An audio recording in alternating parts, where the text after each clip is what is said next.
This is the last 20 minutes of a 43-minute video. It's an audio book, a 23-page book called The Spider by Heinz, Ewers, or Evers, probably. W's of E's, I think. W-V, Evers. The Spider by Heinz, Evers.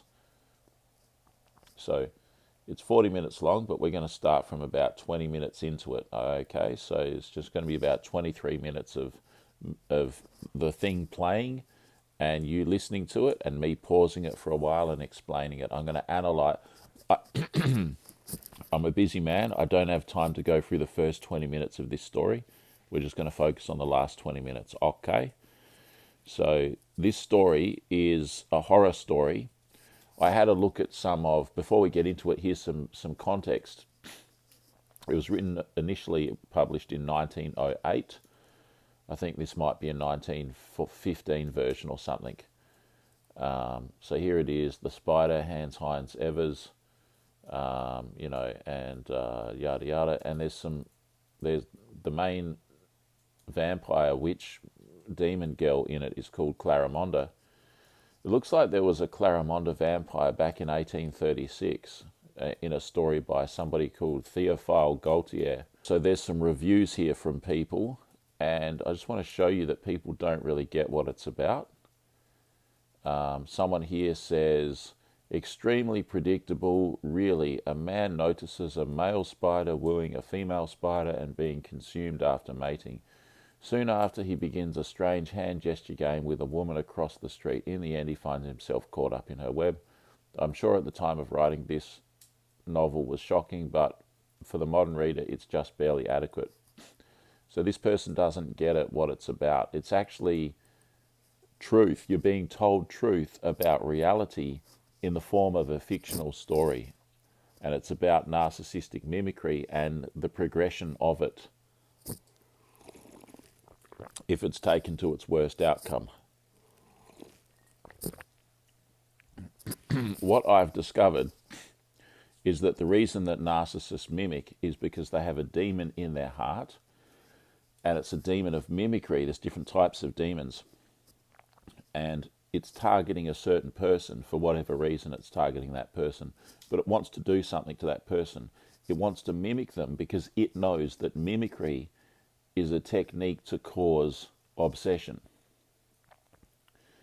If someone mimics you enough, they stand a good chance of, if they do it right, of causing you to become obsessed with them.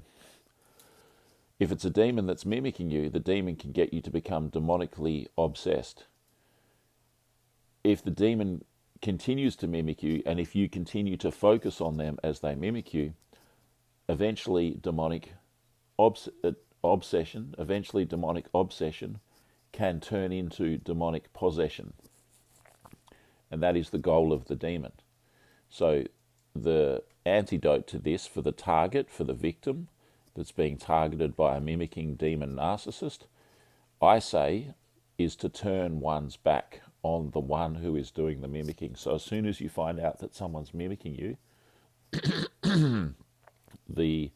the cure for that is to turn your back on them. This is very difficult to do because one of the characteristics of this demonic mimicry is its extremely strong and powerful addiction. It is addicting. All right, so these people aren't really getting at what it is. It's very dangerous and very real stuff. 2 stars.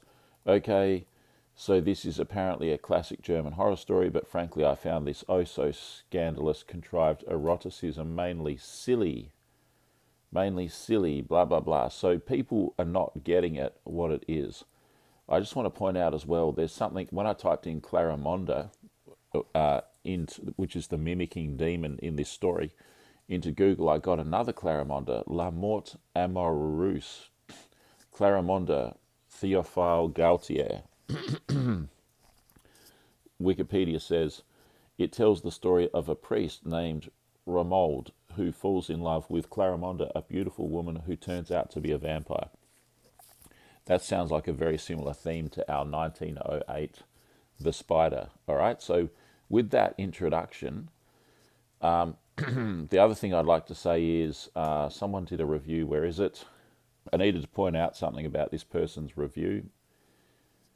He says, this is a 1915 version of the spider. He says, he uses the S word right here, right? You can see that. And he says, trigger warning. I guess it is a trigger warning. So he's focusing on the S word, and I don't mean spider.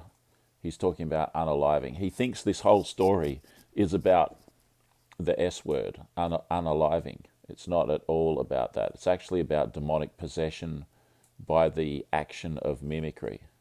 That's what it's about. Once a demon's got control of the protagonist, it can do whatever it wants with him, and it chooses to cause him to do that, to unalive. But this whole story is, this guy's mistaken. He's talking about the whole subject is, it's all about this and that. It's about mimicry, obsession, and possession. Mimicry, demonic obsession, and demonic possession. So this is what he's saying. The spider explores the non-rational. This guy doesn't get it. The spider explores the non-rational aspect behind the psychology of the S word, unaliving. That's not true. That's not true. I'm showing you this for a reason, so that you can understand that people such as this one and the others that listen to this or read this story, they don't get it. They don't get it. For whatever reason, they're not seeing what this is about. What this is about is what I just said. It's about demonic obsession morphing into demonic possession via the action of mimicry. Okay? And this is a reality. It's not, it's, the book is a fiction, but only so that they can tell you a reality without getting censored. Do you understand what I'm saying?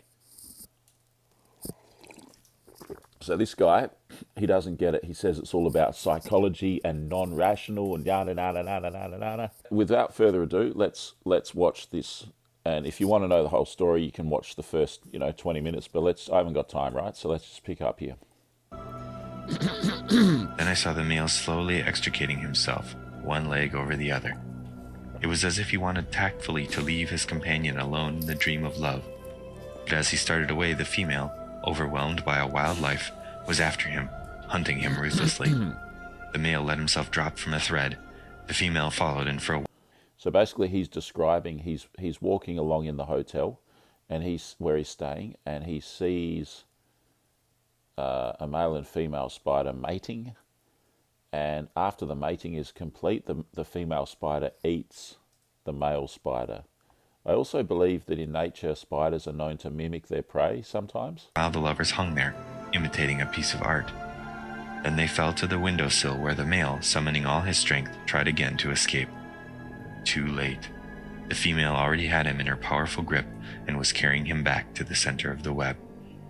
There, the place that had just served as the couch for their lascivious embraces took on quite another aspect. The lover wriggled, trying to escape from the female's wild embrace, but she was too much for him.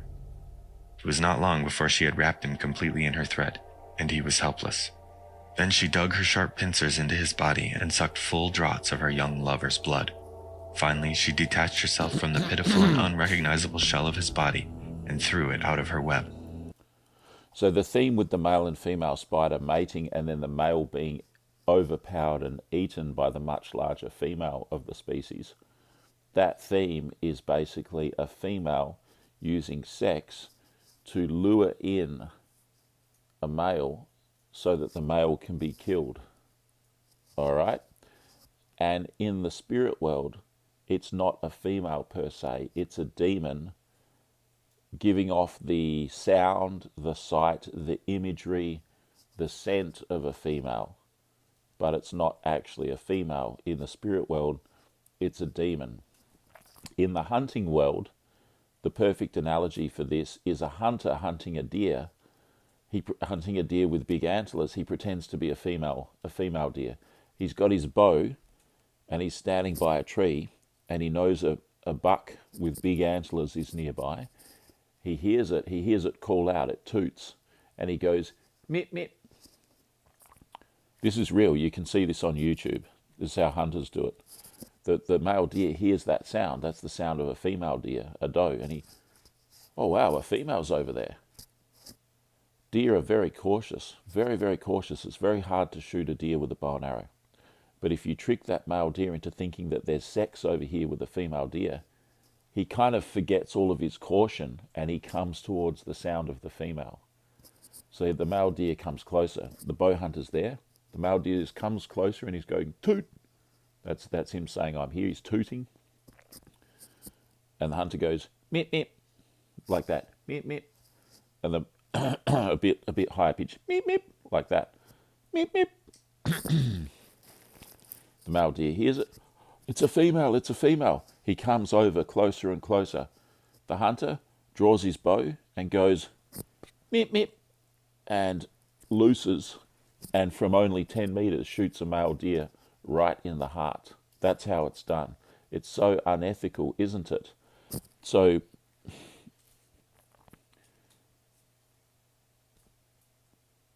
a demon in a woman is using the sexuality of the woman to draw in a male target so it can destroy the male target, either kill them or possess them, or some other life destruction.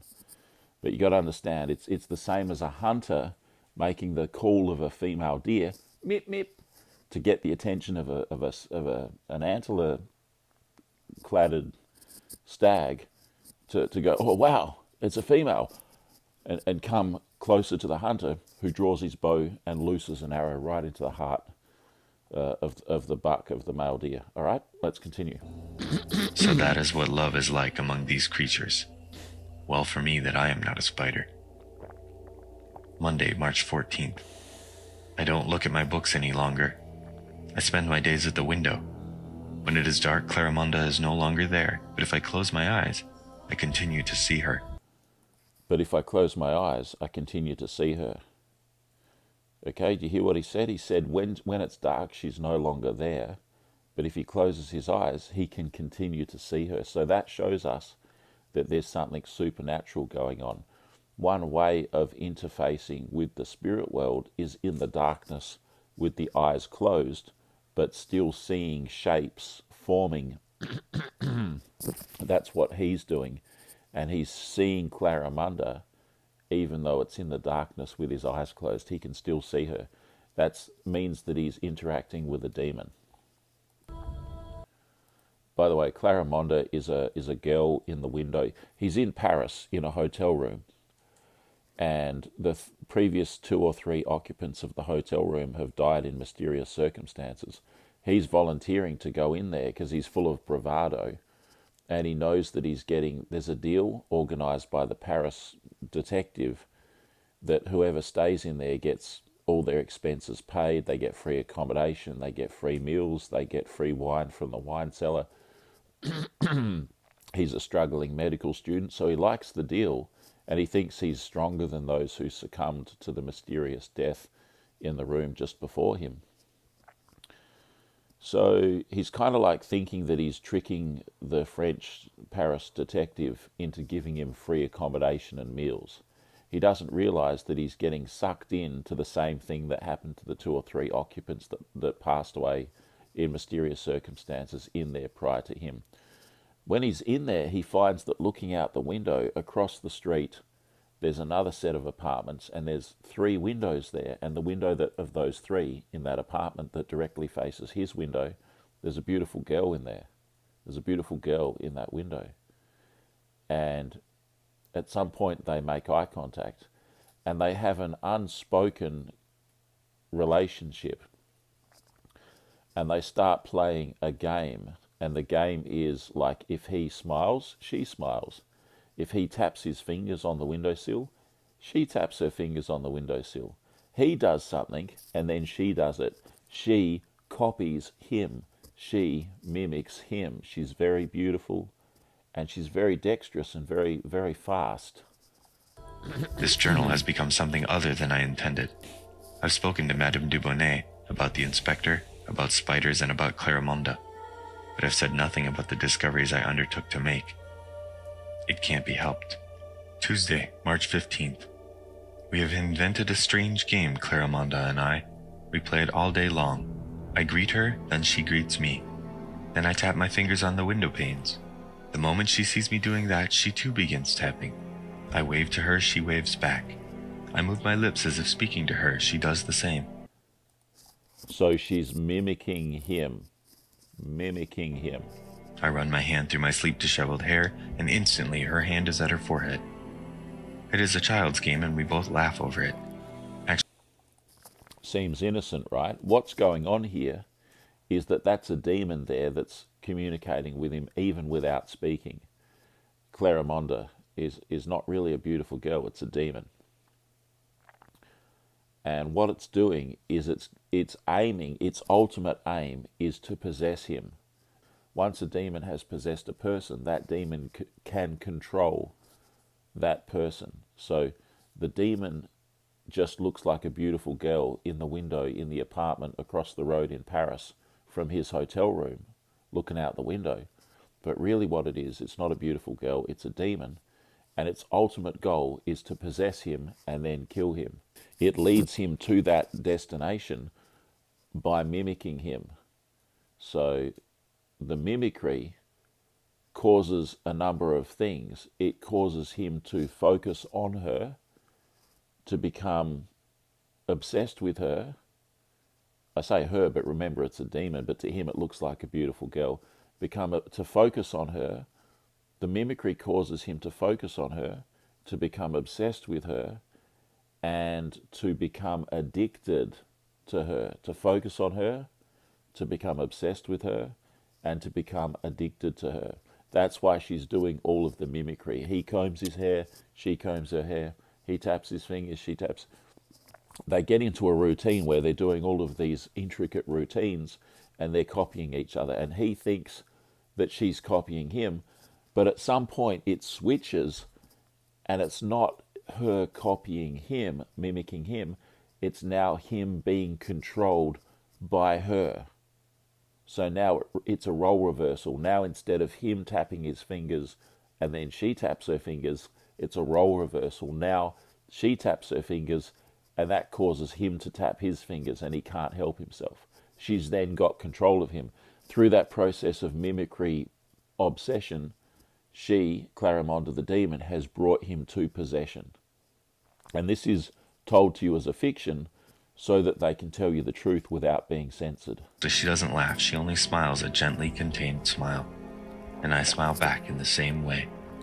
The game is not as trivial as it seems. It's not as if we were grossly imitating each other. It's not trivial at all. It's demonic obsession leading to demonic possession. Weary us both. Rather, we are communicating with each other. He's pointed out something very, very, very, very true here about mimicry. Demonic mimicry, narcissistic mimicry, is a form of communication, and that's what he just said there. We're communicating to each other. Sometimes Remember, they've never spoken. They've never spoken, and yet they're communicating through the mimicry. telepathically, it would seem, since Clarimonda follows my movements instantaneously, almost before she has had time to see them. I find myself inventing new movements, or new combinations of movements, but each time she repeats them with disconcerting speed. Sometimes I change the order of the movement. So just hear me out here. He says that she does the mimic of him almost before she's had time to see them. Demons are from the spirit world. In the spirit world, there's no time. Us humans are stuck in time. Demons are outside of time. Because they're outside of time, they can run forward and get a glimpse into the future. And he's alluding to that there. To surprise her, making a whole series of gestures as rapidly as possible. Or I leave out some motions and weave in others, the way children play Simon Says. What is amazing is that Clarimonda never once makes a mistake, no matter how quickly I change gestures. That's how I spend my days, but never for a moment do I feel that I'm killing time. It seems, on the contrary, that never in my life have I been better occupied. So he's thoroughly obsessed and thoroughly focused on her and thoroughly addicted. That's what the mimicry does. It causes addiction, and it causes one to just totally focus on the beautiful girl that's doing the mimicry and become obsessed. Wednesday, March 16th. Isn't it? I just need to add something. Demons want to be worshipped as though they were the one true God instead of God. And demons are capable of receiving worship. So demons want to be worshipped as though they were God, and they're capable of being worshipped. What's this guy doing to Clarimonda? He's worshipping her as though she were a god. He's so addicted. He's so focused on her. She is his idol that he worships. She is his god, his goddess that he focuses on day and night. He worships her as though she were God. Strange that it hasn't occurred to me to put my relationship with Clarimonda on a more serious basis than these endless games. Last night I thought about this. I can, of course, put on my hat and coat, walk down 2 flights of stairs, take 5 steps across the street, and mount 2 flights to her door, which is marked with a small sign that says Clarimonda. Clarimonda what? I don't know. Something. Then I can knock and... Up to this point I imagine everything very clearly, but I cannot see what would happen next. I know that the door opens, but then I stand before it looking into a dark void. Clarimonda doesn't come. Nothing comes. Nothing is there. Only the black, impenetrable dark. Sometimes it seems to me that there can be no other Clarimonda than the one I see in the window, the one who plays gesture games with me. I cannot imagine a Clarimonda wearing a hat or a dress other than her black dress with the lilac motif. Nor can I imagine a Clarimonda without black gloves. The very notion that I might encounter Clarimonda somewhere in the streets or in a restaurant eating, drinking, or chatting is so improbable that it makes me laugh. Sometimes I ask myself whether I love her. It's impossible to say. So he only knows Clarimonda in the one-dimensional relationship that is unspoken, visual relationship of mimicry across the air distance from one apartment window to the hotel window in Paris across the street. He's never, he went to see her, but there was just blackness there. There was nothing there. So he points out the thought of her, going to the shops and talking to someone in the shop or something is incomprehensible to the point that it makes him laugh. That kind of situation. She's a one-dimensional being. She's strictly in the window to mimic with him. That's it. She'll never branch out. She'll never expand the relationship to talking on the phone. It's 1908. They have telephones. She'll never talk to him on the telephone. She'll never talk to him in person. She'll never sleep with him. She'll never kiss him. She'll never shake his hand. She'll just stay in the window and mimic him. Since I've never loved before. However, if the feeling that I have for... And he's starting to wonder if he's in love, and he falls in love with her. So he's obsessed. He's focused on her. He worships her as though she's God. He's on the verge of possession, and he's in love. Clarimonda is really love, then love is something entirely different from anything I have seen among my friends or read about in novels. So he points out that he's in love, but this kind of love that he's in, it's completely different to anything that he's ever seen before. It's totally unorthodox and unconventional. It's strange. It's weird. It's spooky. It is hard for me to be sure of my feelings, and harder still to think of anything that doesn't relate to Clarimonda or, what is more important, to our game. So it's all about the game that they're playing. It's all about the mimicry. And it seems like such a childish little thing, but he's getting scared. There's something really ominous about this whole thing. Undeniably, it is our game that concerns me, nothing else. And this is... So if you asked a heroin addict what's important to them, heroin, that's what's important to them, nothing else. Nothing else in the world. The only thing that's important to them is their drug. He's addicted to her as though a heroin addict addicted to their drug. She is his drug. He's addicted. But and this is something that happens in real life. All of this is real life. understand least of all There is no doubt that I am drawn to Claramonda, but with this attraction there is mingled another feeling: fear. No, that's not it either. Say rather a vague apprehension in the presence of the unknown. And this anxiety has a strangely voluptuous quality, so that I am at the same time. So he doesn't know what's going on. The whole thing is an unfolding mystery to him. He kind of is inquisitive or curious to find the answer. He wants to find out what the answer is. But as he's progressing into it, he's getting bewitched and he's getting possessed. So at some point, when he's at the point where he thinks he can find out what the answer is, that's when he gets possessed. Drawn to her. What he should have done is, a long time before that moment, he should have turned his back on Claramonda, walked out the door and never looked at her ever again, removed her from his worship, removed her from his focus, and got on with his life as a medical student in Paris. From Versailles. As I am repelled by her. It is as if I were moving in giant circles around her, sometimes coming close, sometimes retreating, back and forth, back and forth. Once, I am sure of it, it will happen, and I will join her. So he just describes that there's a circular and a back and forth, so like a revolutionary and a repetitive nature to his situation with Claramonda. It's mimicry. It's this predictable thing. He does something, she does it. He does something, she does it. And that's his world that he's focused on and nothing else. Claramonda sits at her window and spins her slender, eternally fine thread, making a strange cloth whose purpose I do not understand. I am amazed that she is able to keep from tangling her delicate thread. Hers is surely a remarkable design, containing mythical beasts and strange masks. She's weaving some cloth or thread. It's a spider silk that she's weaving on her spinning wheel. And the cloth contains mythical beasts, mythical creatures, and strange masks. Demons and narcissists and so on, they're all about strange masks, and he mentions strange masks. Demons and narcissists, they're all about mythical creatures, and he mentions mythical creatures. In the fabric that she's weaving together, strange masks and mythical creatures. This is a demon that he's observing here. Take note of the hallmarks. Strange masks, mythical creatures. Thursday, March 17th. I am curiously excited.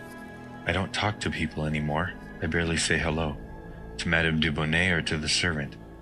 I hardly give myself time to eat. All I can do is sit at the window and play the game with Claramonda. It is an enthralling game. Overwhelming. I have the feeling something will happen tomorrow. Friday, March 18th. Yes, something will happen today. The previous occupants of the apartment had all died at around 6 o'clock on a Friday. And, so... I tell myself as loudly as I can that that's why I am here, and yet, horribly enough, I am afraid. In the fear that the same thing is going to happen to me as happened to my predecessors, there is strangely mingled another fear, a terror of Claramonda. These mimicking demon narcissists, they don't just do their attack once to one person. They do their attack once to one person, and then to another and another and another. They never stop. They're seek and destroy terminators. They do this process over and over again to many victims. And I cannot separate the two fears. And if you've ever been a victim of a narcissist, especially a mimicking narcissist like this, come forward and share your story in the comment section of this video. I am frightened. I want to scream. 6 o'clock, evening. I have my hat and coat on, just a couple of words. At 5 o'clock, I was at the end of my strength. I'm perfectly aware now that there is a relationship between my despair and the 6th hour that was so significant in the previous weeks. I no longer laugh at the trick I played in the inspector. I was sitting at the window, trying with all my might to stay in my chair, but the window kept drawing me. I had to resume the game with Claramonda, and yet the window horrified me. I saw the others hanging there, the Swiss traveling salesman, fat, with a thick neck and gray stubbly beard, the thin artist, and the powerful police sergeant. So he says the window was drawing him. Even though he wanted to stay sitting in his chair, he had to get up and go to the window. It was drawing him. This is addiction. Have you ever been addicted to cigarettes and tried to give up? And it's like the cigarette is drawing you closer to it to go and get up out of your chair and go and get the cigarette and smoke it. It's an addiction that he's under. I saw them one after another, hanging from the same hook, their mouths open, their tongues sticking out, and then I saw myself among them. Oh, this unspeakable fear. It was clear to me that it was provoked as much by Claramonda as by the crossbar. So he can see what happened to the previous occupants of the room. They all met their demise. They all passed away. And he knows that that's what's in store for him if he stays in the room and if he keeps playing the game with the scary Claramonda. And yet he can't help himself. He stays. He is addicted. What caused him to be addicted? The mimicry. Mimicry causes addiction. A horrible hook. May she pardon me, but it is the truth. In my terror, I keep seeing the three men hanging there, their legs dragging on the floor. And yet, the fact is I had not felt the slightest desire to hang myself, nor was I afraid that I would want to do so. No, it was the window I feared, and Claramonda. I was sure that something horrid was going to happen. Then I was overwhelmed by the need to go to the window, to stand before it. I had to. The telephone rang. I picked up the receiver, and before I could hear a word, I screamed, "Come! Come at once!" It was as if my shrill cry had in that instant dissipated the shadows from my soul. I grew calm. Dissipated the shadows from my soul. So remember, he opened the door to Claramonda's apartment building, and it was just darkness and black void.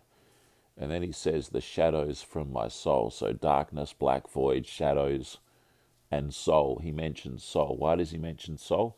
Because Claramonda the demon is trying to get hold of his soul, is trying to step into his body and possess, that means be in control of his body. So he has asserted that he doesn't want to self-harm. That's not what he's afraid of. He's afraid of the window. That's where the harm can happen, because that's where Claramonda can visually access him and mimic him, and through mimic obsession, lead him to possession. I wiped the sweat from my forehead. I drank a glass of water. Then I considered what I should say to the inspector when he arrived. Finally, I went to the window. I waved and smiled, and Claramonda too waved and smiled. 5 minutes later, the inspector was here. I told him that I was getting to the bottom of the matter, but I begged him not to question me just then. That very soon I would be in a position to make important revelations. Strangely enough, though I was lying to him, I myself had the feeling that I was telling the truth. Even now, against my will, I have that same conviction. The inspector had a New Testament Bible on his desk. He brought it with him. The inspector, by bringing the Bible, shows that he's open to the supernatural. He's not closed himself off to any possibility of the supernatural. If only the young man, the medical student, the protagonist, if only he was honest with the inspector and said, I've got this Claramonda in the window, she's doing this weird stuff.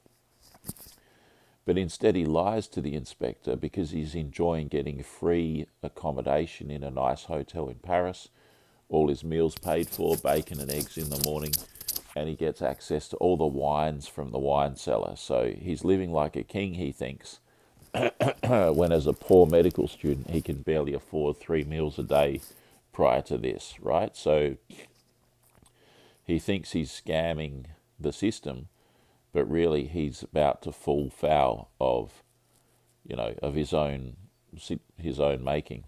The inspector could not help noticing my agitated state of mind, especially since I apologized for my anguished cry over the phone. Naturally, I tried to explain it to him, and yet I could not find a single reason to give for it. He said affectionately that there was no need ever to apologize to him, that he was always at my disposal. That was his duty. It was better that he should come a dozen times to no effect, rather than fail to be here when he was needed. He invited me to go out with him for the evening. It would be a distraction for me. It would do me good not to be alone for a while. I accepted the invitation, though I was very reluctant to leave the room. Saturday, March 19th. We went to the Gaiety Rochechouart, Le Cigale, and La Lune Rousse. The inspector was right. It was good for me to get out and breathe the fresh air. At first I had an uncomfortable feeling, as if I were doing something wrong, as if I were a deserter who had turned his back on the flag. But that soon went away. We drank a lot, laughed and chatted. This morning when I went to my window, Clarimonda gave me what I thought was a look of reproach.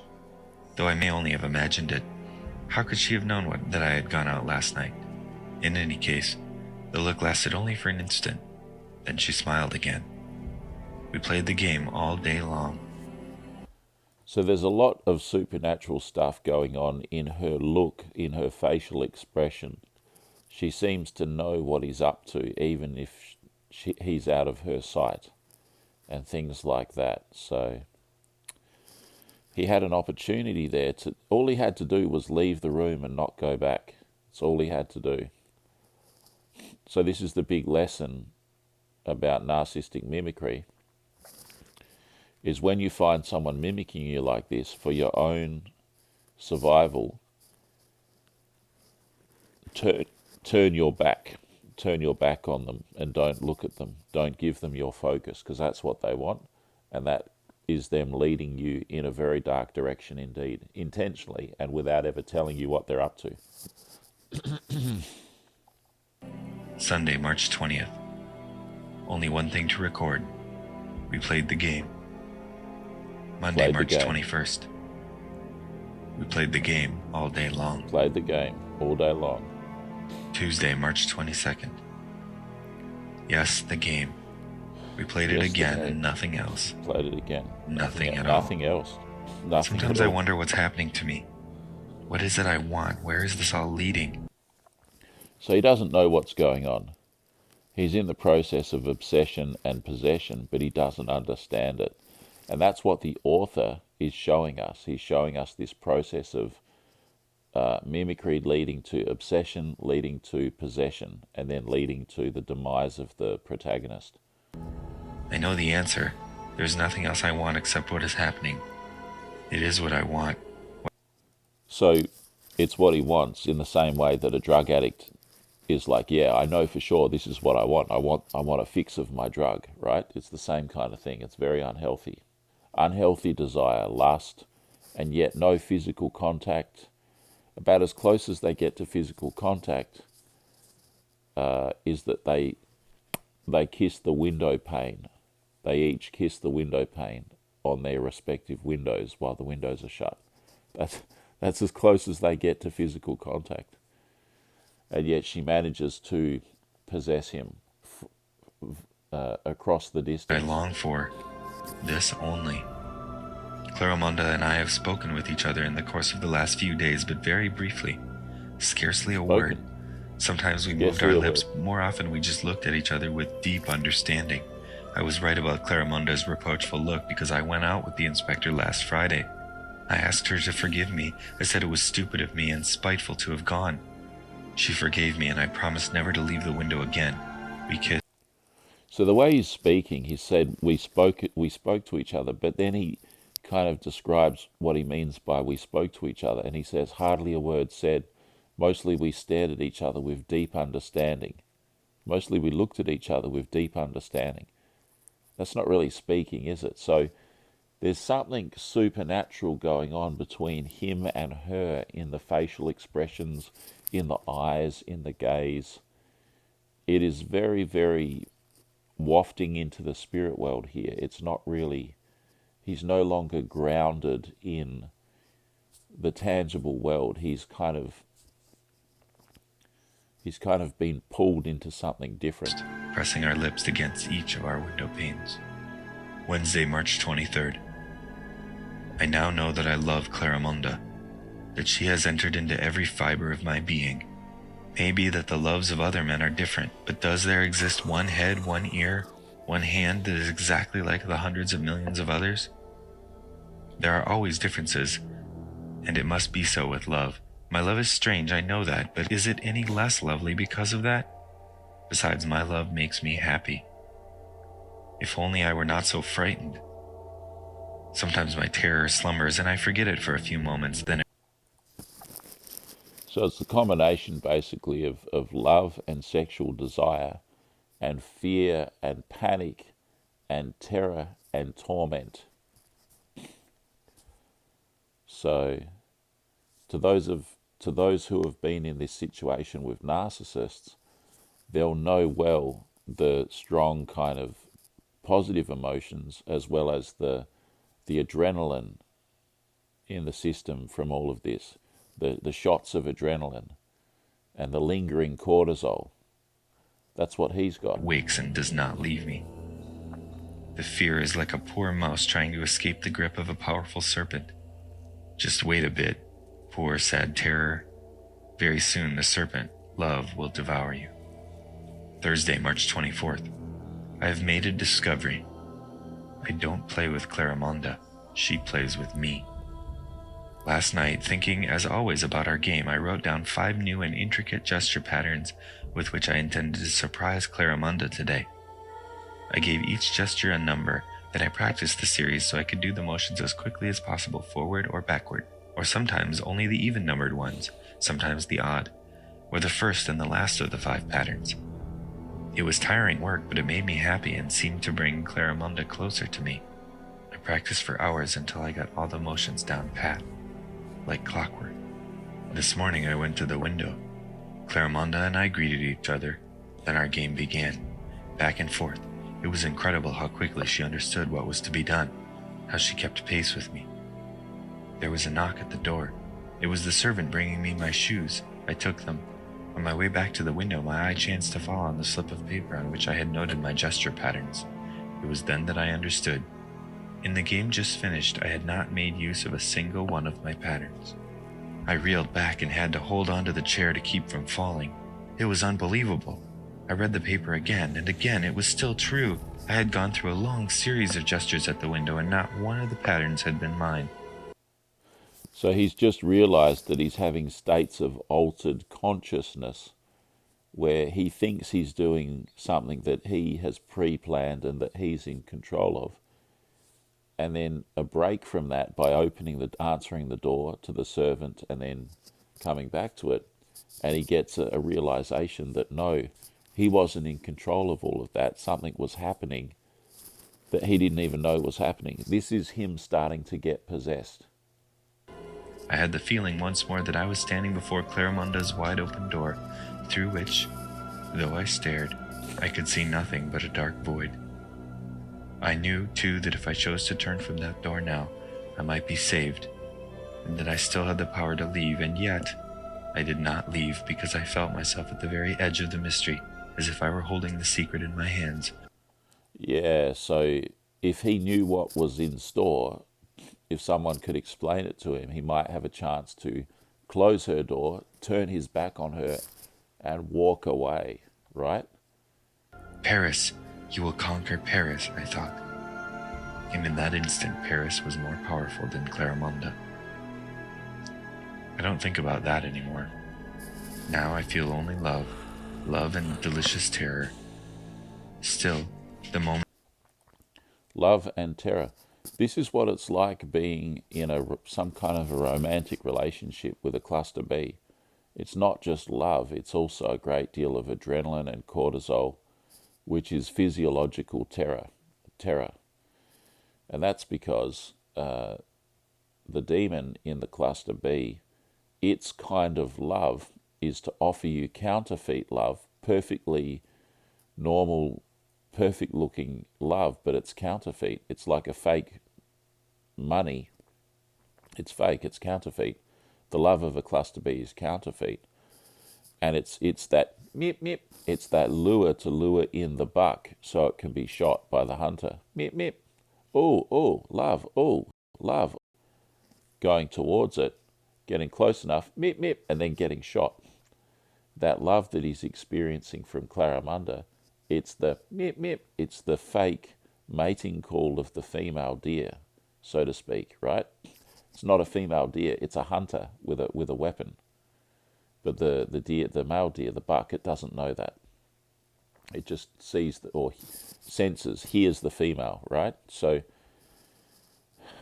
in the same way that the hunter shooting the deer, the buck, causes the buck pain, the medical student here, with his love and his terror, Claramunda is a demon, and demons are sadistic.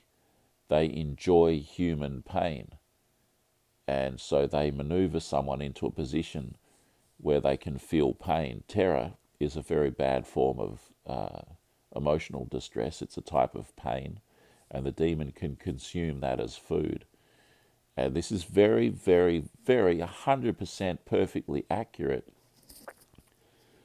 that love with a cluster B is passionate, obsessive, all-encompassing love, like deep, supernatural lust, and it's also terror, pain, horror, adrenaline, cortisol, anxiety, all of these things that are not normally present in normal romantic love. Normal romantic love doesn't have any negative attributes to it.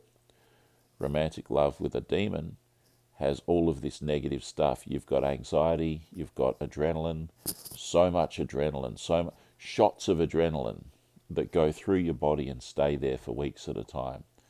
That's what he's got. Love and terror all at once. Itself endowed me with strength. I read my notes again, engraving the gestures on my mind.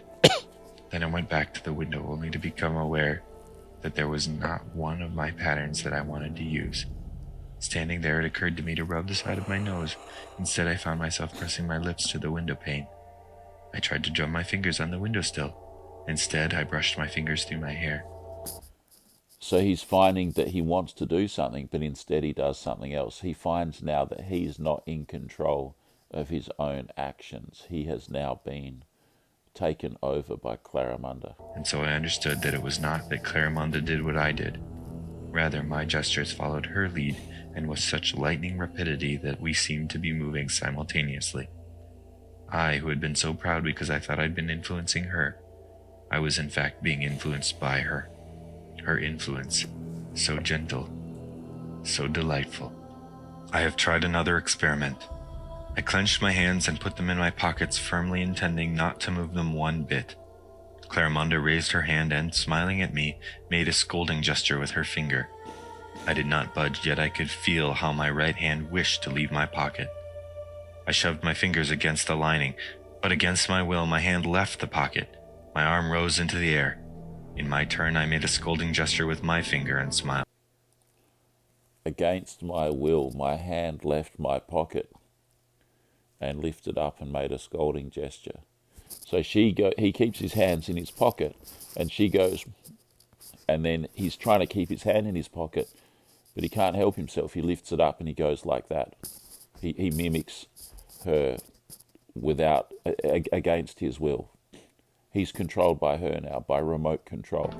It seemed to me that it was not I who was doing all this. It was a stranger whom I was watching.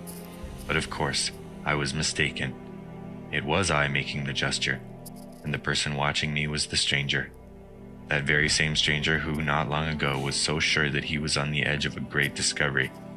In any case, it was not I. Of what use to me is this discovery? I am here to do Claramunda's will, Claramunda whom I love with an anguished heart. Friday, March 25th. I have cut the telephone cord. I have no wish to be continually disturbed by the idiotic inspector just as the mysterious hour arrives. God, why did I write that? Not a word of it is true. It is as if someone else were directing my pen. It is as if someone else were directing my pen. So he's even writing stuff that is not, that he recognizes is just not his personality. It's some other personality that's doing the writing with his hand and his pen. But I want to write the truth here, though it is costing me great effort. But I want to, once more, do what I want. I have cut the telephone cord. Because I had to. There it is, had to. We stood at our windows this morning and played the game, which is now different from what it was yesterday. So the telephone cord was a direct line to the police station 5 minutes down the road, that if he had any problems at all, he could pick it up and instantly talk to the inspector, who is his ally and friend, who he keeps kind of dismissing and lying to and being rude to. All right, so he's just cut his one lifeline to the outside world. Don't they say that narcissists isolate people from their friends and family? Well, there you have it. Claramonda makes a movement and I resist it for as long as I can. Then I give in and do what she wants without further struggle. I can hardly express what a joy it is to be so conquered, to surrender entirely to her will. We played. All at once she stood up and walked back into her room.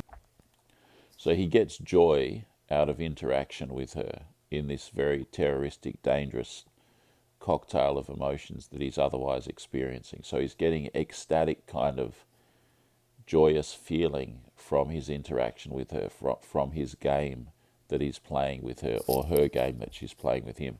He gets joy from it. He's really addicted to it. Where I could not see her. She was so engulfed by the dark. Then she came back with the desk telephone like mine in her hands. She smiled and set the telephone on the windowsill, after which she took a knife and cut the cord. Then I carried my telephone to the window where I cut the cord. After that, I returned my phone to its place. That's how it happened. I sit at my desk where I have been drinking tea the servant brought me. He has come for the empty teapot. I ask him for the time since my watch isn't running properly. He says it is 5:15. 5:15. I know that if I look out of my window, Claramonda will be there making a gesture that I will have to imitate. I will look just the same. Claramonda is there, smiling. If only I could turn my eyes away from hers. Now she parts the curtain. You know what I mean? If only I could turn my eyes away from hers, he says. I'm saying if only he could metaphorically turn his back on her mimicry. That would save him, if only he could do that. So he's addicted in the same way that someone's addicted to cigarettes or something. So knowing is half the battle, but there's all the addictive stuff as well. So yeah. She takes the cord. It is red, just like the cord in my window. She ties a noose and hangs the cord on the hook in the window crossbar. She sits down and smiles. No. Fear is...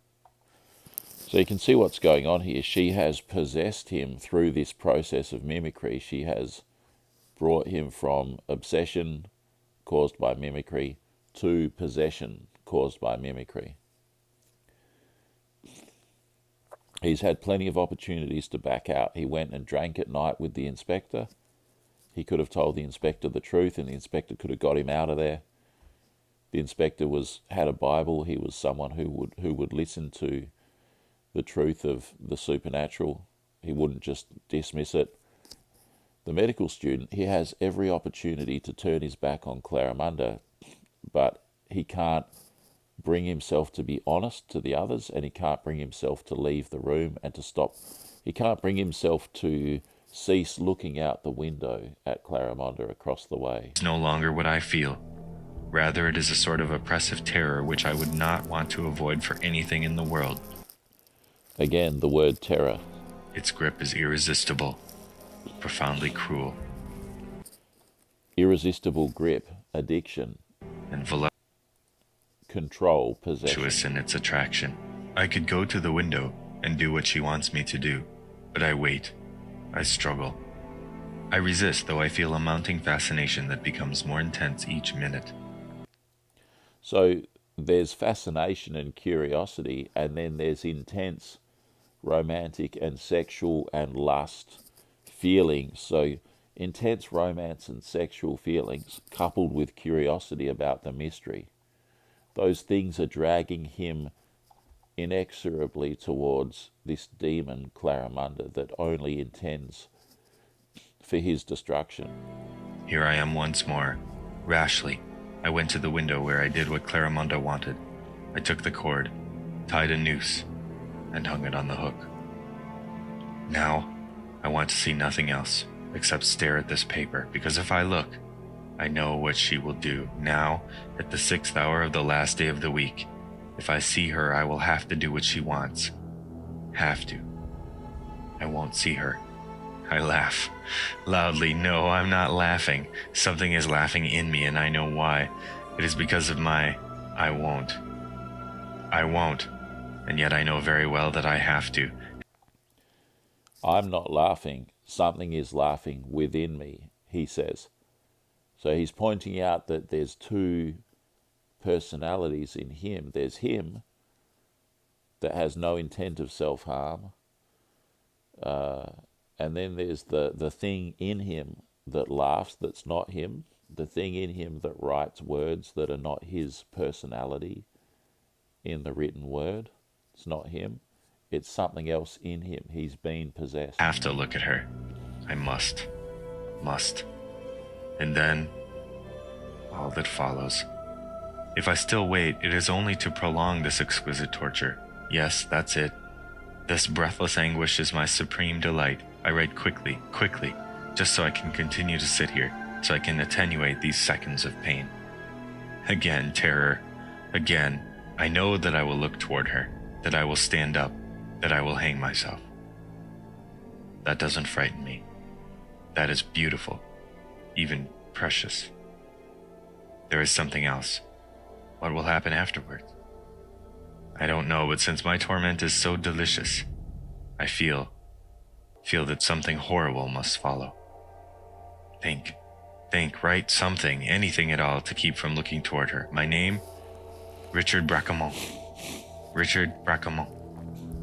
Richard Bracamont. Richard. I can't go on. So you can see at this point he's in an insane state of mind, that he's not engaging in self-preservation practices. He's been overtaken by her, and he's totally dysfunctional.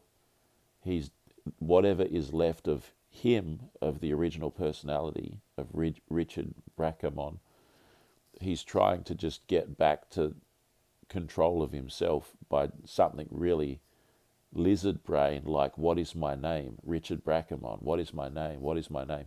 He's just trying to say his name. He's trying to get back to a very basic fact about his identity, because there's something else in him that is not him, and so he's trying to go back to his identity. And what is a hallmark of identity? It is your name. So that's why he keeps saying his name over and over again in his last minutes alive, because he's trying to be himself when he knows that something else is in there with him and has control of him. I must. No, must look at her. Richard Bracamont. No more. Richard Brac. The inspector of the 9th Precinct, after repeated and vain efforts to telephone Richard, arrived at the Hotel Stevens at 6:05. He found the body of the student Richard Bracamont hanging from the crossbar of the window in room number 7, in the same position as each of his 3 predecessors. The expression on the student's face, however, was different, reflecting an appalling fear. Bracamont's eyes were wide open and bulging from their sockets. His lips were drawn into a rictus, and his jaws were clamped together. A huge black spider, whose body was dotted with purple spots, lay crushed and nearly bitten in two between his teeth. On the table there lay the student's journal. The inspector read it and went immediately to investigate the house across the street. What he learned was that the 2nd floor of that building had not been lived in for many months. Paris, 1908. So there you go. Like I said, it's given to you as a fictional story, but many a truthful thing has been has made it to us via, through a gauntlet of many editors and censors and so on, of publishers, because it's couched as a fiction, but many a truthful thing is done that way. There would be an original story that the author knew about that this is based on. I'm not talking about the vampire story from the 1800s with Clarimonda. I'm talking about something that he would have known about personally, that he wanted to tell the world, but he knew that if he just said the truth about the actual story, the censors, the editors, the publishers, they would not allow that to happen. So it had to be a fictional story. So this is a very shocking and devastating thing that actually happens in real life. And so take note, this is not a fictional story. This is a description of reality. Mimicry, demonic obsession. Demonic obsession, demonic possession, utter destruction of the possessed individual. There it is.